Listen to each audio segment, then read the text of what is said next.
안녕하세요. 저는 임선정입니다. 장애인 건강권위원회와 주치제 도입을 위한 범국민 운동본부에서 일을 하면서 장애인 건강권 증진을 위해서 노력하고 있습니다. 현재 한국장애인단체 총연맹에서 근무하며 여러분들께 오늘 장애인 건강권에 대해서 말씀드리도록 하겠습니다. 장애인 실태조사에 따르면 장애인의 의료보장에 대한 욕구는 소득보장 다음으로 항상 높습니다. 그러나 장애인들은 장애가 있다는 이유로 건강에 대해서는 조금 소극적인 태도를 취하는데요. 우리 모두가 건강할 권리, 그 길을 한번 찾아가도록 해보겠습니다. 오늘 말씀드릴 내용은 장애인 건강권에 대한 부분인데요. 법적 근거, 관할 부처, 추진제도, 기타 이슈에 대해서 말씀드리도록 하겠습니다. 첫 번째, 법적 근거입니다. 장애인 건강권 및 의료 보장성 보장에 관한 법률인데요. 일명 우리는 장애인 건강권법이라고 부르기도 합니다. 이 법은 장애인 복지법의 보건의료 부분이 미약하여 만들어진 법으로 2015년 12월에 제정되었습니다. 제1조에 따르면 이 법은 장애인의 건강권 보장을 위한 지원, 장애인 보건관리 체계 확립 및 의료 접근성 보장에 관한 사항을 규정하여 장애인의 건강 증진에 이바지하는 것을 목적으로 한다고 밝혀져 있습니다. 그렇다면 좀 더 세부적인 내용을 살펴볼까요? 장애인 건강관리 사업, 중앙장애인 보건의료센터 등에 대한 내용들이 포함되어 있습니다. 장애인 건강검진기관 사업, 장애인 건강관리사업, 장애인의 의료기관 및 접근 및 이용 보장에 관한 내용, 건강보건연구, 통계, 정보사업, 장애인과 그 가족에 대한 건강교육, 의료인, 보조인력, 관련 업무 담당자, 건강권 교육, 재활운동 및 체육, 건강주치의, 의료비 지원에 대한 내용이고요. 재활의료기관의 지정, 공공 어린이 재활병원 설치, 중앙 및 지역 장애인 보건의료센터에 대한 내용을 포함하고 있습니다. 장애인 건강권 및 의료 접근성 보장에 관한 법률은 타법과 밀접한 관계가 있습니다.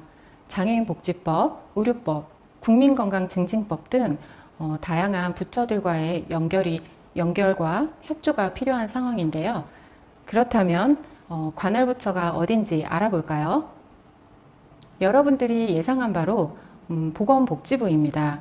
보건복지부의 조직을 살펴보면 제1차관 산하의 복지 분야, 그리고 제2차관의 산하의 의료 분야, 보건의료 분야로 나눠져서 정책이 수립되고 진행이 되고 있습니다. 그렇다면 장애인 건강권은 어디서 관할을 할까요? 제1차관 산하에서는 장애인 정책국, 장애인 정책과 장애인 서비스과에서 주로 담당을 하고 있고요. 제2차관에서는 건강정책과에서 주로 장애인 건강권을 담당을 하고 있습니다. 이렇게 두 개로 나눠져 있고 분리되어 있다 보니 행정적으로 효율성이 떨어지는 것은 사실입니다. 그래서 장애계에서는 장애인 건강과와 같은 장애인 전담 조직이 필요하다고 주장하고 있는 상황입니다.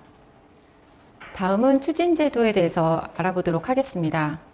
우리나라는 장애인 건강증진 및 보건의료 정책 수립을 위한 근거자료를 마련하기 위해 매년 국립재활원에서 장애인 건강보건 통계를 조사하고 발표하고 있습니다. 이 자료는 통계청에서 확인하실 수 있고 정책 수립을 위해 매우 중요한 자료로 활용되고 있습니다. 오늘 알아볼 주요 제도들도 이 통계를 통해서 수립된 내용들인데요. 첫 번째, 장애 친화 건강검진 기간 확대, 두 번째, 장애인 주치의제도, 세 번째, 공공 어린이 재활병원 센터 건립 및 지정, 네 번째, 장애 친화 산부인과 지정, 마지막으로 중앙 및 지역 장애인 보건의료 지원센터에 대해서 알아보도록 하겠습니다. 첫 번째, 장애 친화 건강검진 기간 확대입니다. 대한민국 국민이면 누구나 건강검진을 받을 권리가 있습니다.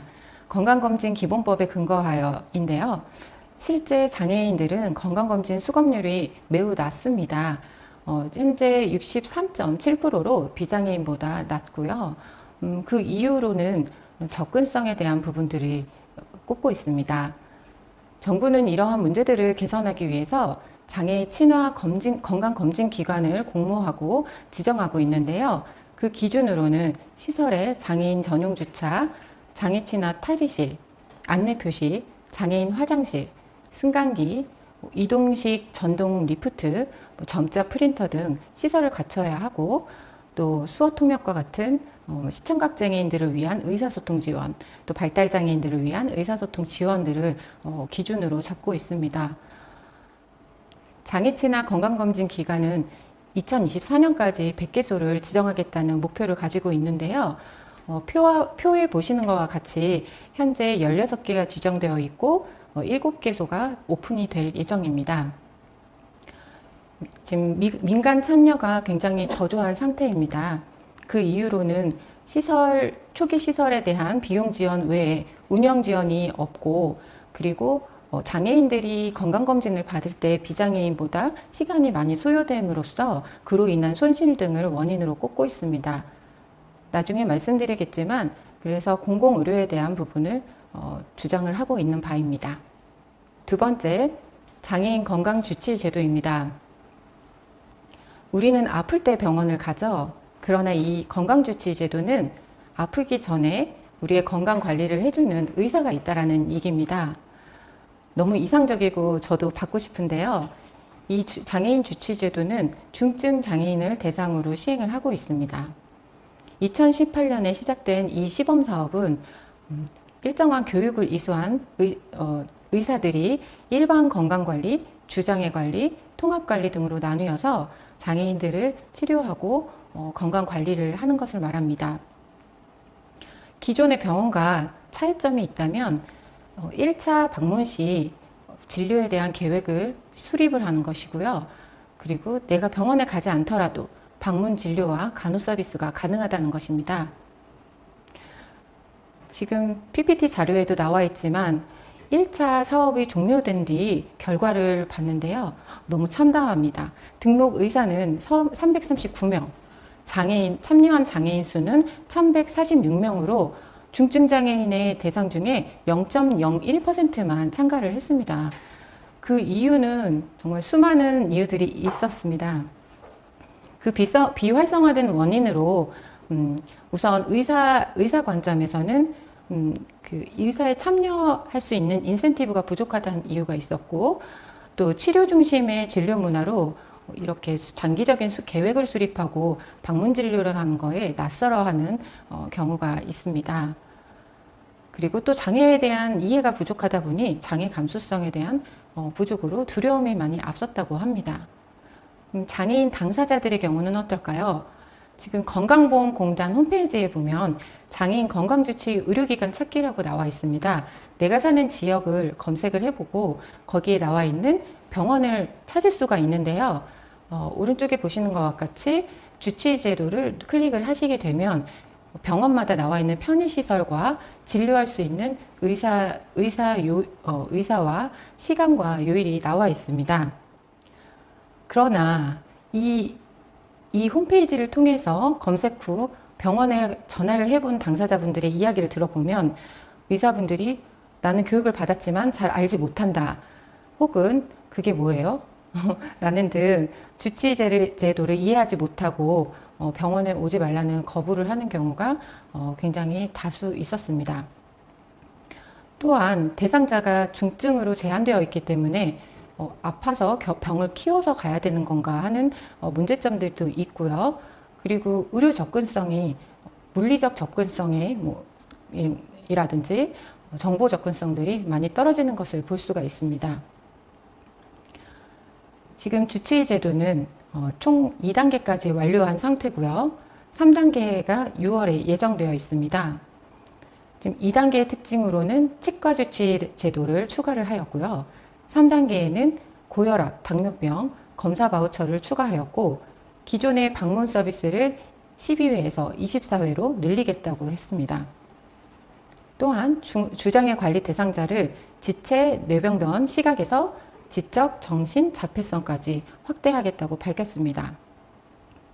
이 주치 제도는 사실 많이 참여를 해봐야 된다고 봅니다. 왜냐하면 지금 시범 사업으로 3차까지 이루어졌기 때문에 제도의 정착화를 위해서는 많은 사람들이 참여하고 문제점을 같이 논의를 해서 장애인에게 맞는 제도로 정착할 필요가 있습니다. 다음은 공공어린이재활병원 센터 건립 및 지정에 대해서 말씀드리도록 하겠습니다. 우리나라 장애 아동 29만 명 중 재활치료를 받는 아동은 19,000명으로 6.7%에 불과합니다. 어린이재활병원은 장애를 조기에 발견하고 치료할 수 있으며 생애 주기별 맞춤 치료를 위해 꼭 필요합니다. 그러나 대한민국에 어린이재활병원은 단 한 곳만 있습니다. 푸르메 재단에서 만든 어린이재활병원을 시작으로 각 시민단체와 지자체에서는 공공어린이재활병원 건립에 대해 관심을 갖기 시작했는데요. 문재인 정부의 100대 과제에 선정되는 등 공공어린이재활병원 건립을 위해 모두가 노력하고 있습니다. 2022년까지 10개의 의료기관을 건립하겠다는 목표를 갖고 있는데요. 근데 실제로는 참여하고 싶은 지자체에서 재정적 부담으로 참여하지 못하는 경우들이 많이 있습니다. 특히 성남 지역에서는 성남시 공공어린이재활병원 설립 및 운영에 관한 조례안을 주민 발의로 올렸는데요. 재정적 부담이 크다는 이유로 보류되었습니다.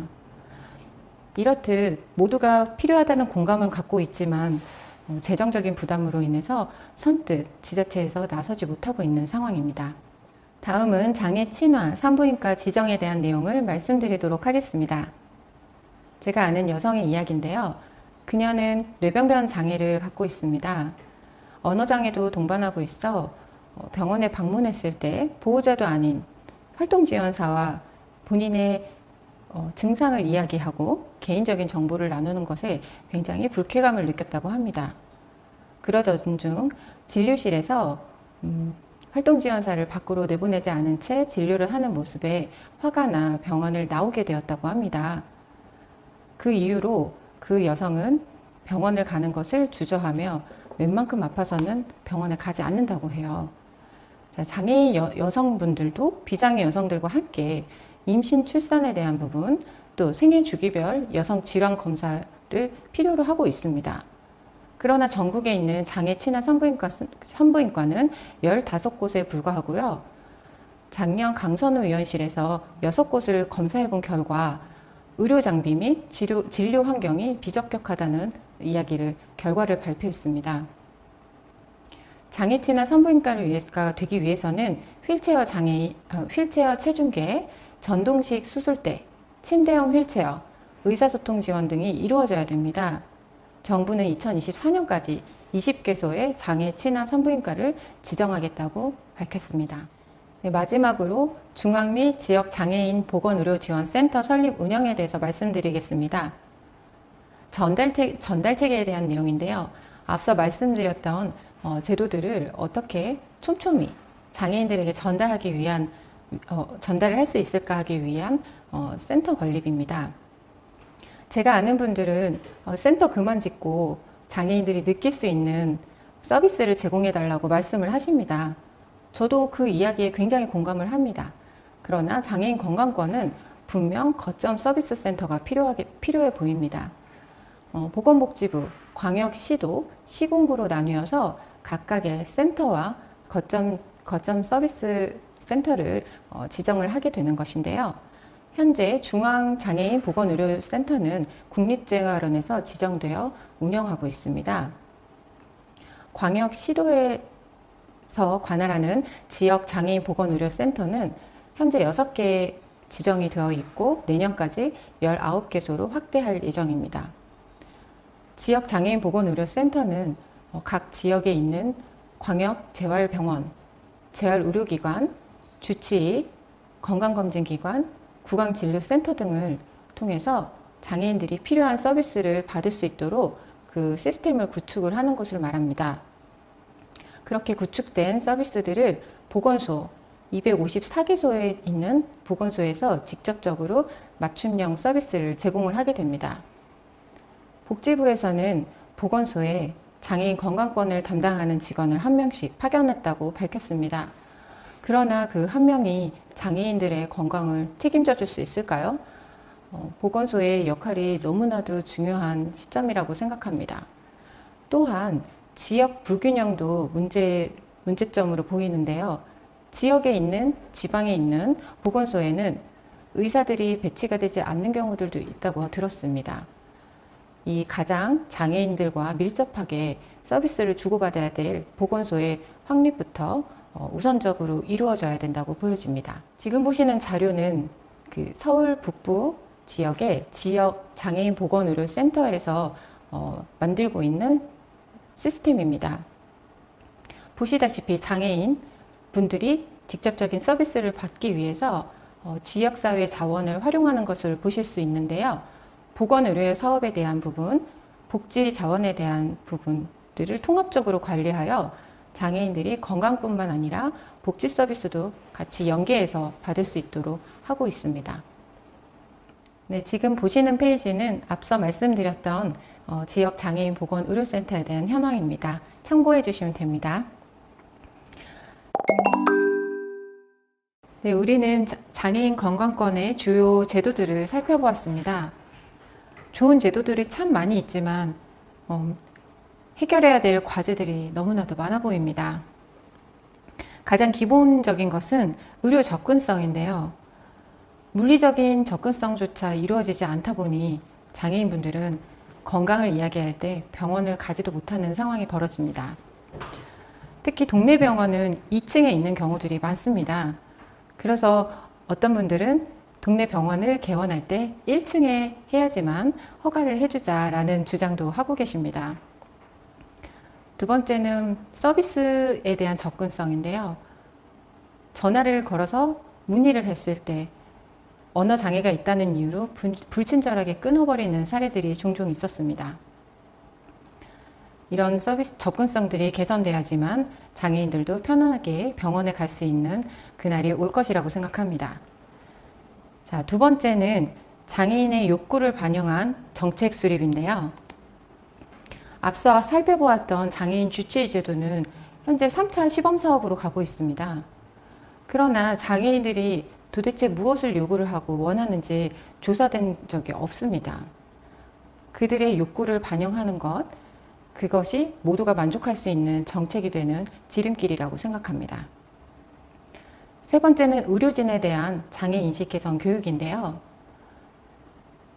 의사뿐만 아니라 간호사, 직원 등 병원에 종사하고 있는 의료진들에 대한 장애 인식 개선 교육은 또 매우 시급하다고 봅니다. 동네 병원은 5인 이하로 구성되는 경우들이 많다 보니 직장 내 장애인식 개선 교육 대상자에서 제외되는 경우들이 많이 있습니다. 이러한 제도를 보완하여 의료진들은 혹은 병원에서 근무하는 직장인들은 무조건 장애인 인식 개선 교육을 통해서 장애인들에게 보다 친절하고 정확한 정보를 줄 수 있는 의료진이 되었으면 합니다. 새로운 정책들이 수립될 때마다 우리는 그 정책과 제도들을 모니터링하고 바꿔야 할 부분들을 체크해서 함께 목소리를 내야 된다고 생각합니다. 다음은 제가 준비한 마지막 부분인데요. 다음은 기타 이슈에 대해서 말씀드리도록 하겠습니다. 앞서 말씀드렸던 내용들과 달리 또 중요한 이슈로 부각되고 있는 부분인데요. 여러분들도 함께 알면 도움이 될 것 같아 뽑아봤습니다. 공공의료에 대한 부분, 과연 민간에 위탁하는 것이 맞을 것인지, 공공에서 책임져지는 것이 맞는지 우리는 고민해 볼 필요가 있습니다. 그리고 의료사회적 협동조합, 우리나라에 27개의 의료사회적 협동조합이 있는데요. 의사와 주민들이 함께 만들어 나가는 조합 형태입니다. 주치의 제도에 굉장히 중요한 모델로 자리 잡을 것으로 보이고 여러분들도 관심을 가져주셨으면 좋겠습니다. 두 번째는 건강할 때 건강을 지킬 수 있는 재활운동, 체육 부분입니다. 주치의 제도도 병이 났을 때 치료를 위한 것이 아니고 미리 예방하고 교육하자라는 취지가 있습니다. 그렇듯이 건강관리는 건강할 때 관리할 수 있도록 재활운동과 체육의 중요성이 법에도 나타나 있습니다. 다음은 비대면 진료입니다. 코로나19로 여러분들도 비대면 진료에 대한 욕구들이 있으셨을 텐데요. 과연 어디까지 진료가 가능하고 처방이 가능한지 생각해 볼 문제입니다. 마지막으로 장애인 활동 지원사의 의료 행위에 대한 범위입니다. 현재는 법적으로 보장되어 있는 것이 아무것도 없어 암암리에 진행되고 있습니다. 이 부분들을 어떻게 하면 법 테두리 안에서 안정적으로 할 수 있는지 다 같이 고민해 봐야 될 필요가 있습니다. 이런 이슈들을 가지고 여러분들도 끊임없이 장애인 건강권에 대해서 관심을 갖고 제도가 나오면 참여하여 그 결과를 함께 공유해 주시기를 바랍니다. 이상 오늘 강의를 마치도록 하겠습니다.